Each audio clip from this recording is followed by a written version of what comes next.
It is very sad that the Kenyan community has lost yet another young Kenyan, a promising Kenyan. The recent death of a Kenyan, which happened here in this hospital in Marietta, a few kilometers from the city of Atlanta, has rekindled debate over whether the Kenyan community here is as close-knit as previously thought. It also raises questions over whether it's a good idea for Kenyans to keep to themselves and whether those who isolate themselves are justified to claim neglect when faced with misfortune.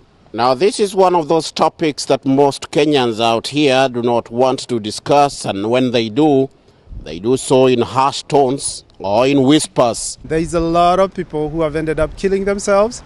Others have even departed, gone home, and others, some of them have decided life is no more. They just live in the streets. I've seen some of the Kenyans here who are living in the streets. Alfred Mugo Kimonye came to the U.S. in 1996, went to one of the best colleges here, Kennesaw State University, and excelled, graduating with a bachelor's degree in information technology.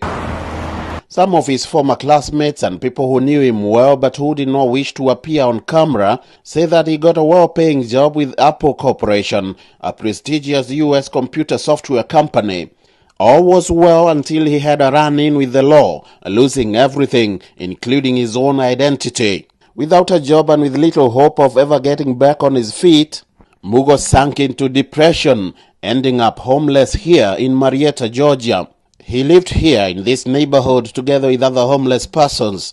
In fact, it was from this street that he was taken to hospital when he fell ill. He had contracted lung infection and was rushed to hospital, where he died later.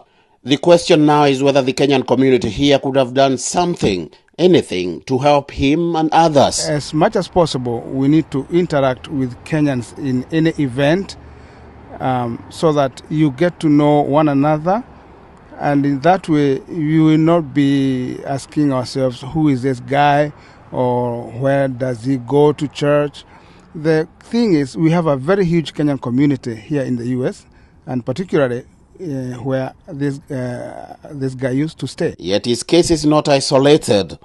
Recently, we reported of another Kenyan, Timothy Majanja Rukalia, who is living in deplorable conditions on another side of town. I am just, I thought I was strong enough, but it's coming to a point where I need help.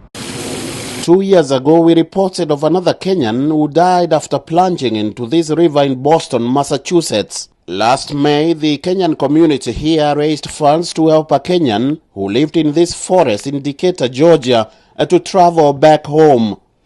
And the list is long. In fact, many are the cases which do not get reported because of the stigma associated with homelessness. Timothy Sodera, a Kenyan professor based here, has worked in many U.S. cities and has been observing the trends of immigrant communities. There's a lot of stress, there's a lot of work, there's a lot of things that are pressing, taxes, bills every time. So that's why most of the people end up messing and killing themselves. They cannot stand the pressure. Do you think what many Kenyans out there think America is what it is? Absolutely no. That's not the way it is. Because there are many challenges which we don't know. When when somebody is telling you about America, you think about New York, you think about Los Angeles, you think about Atlanta. But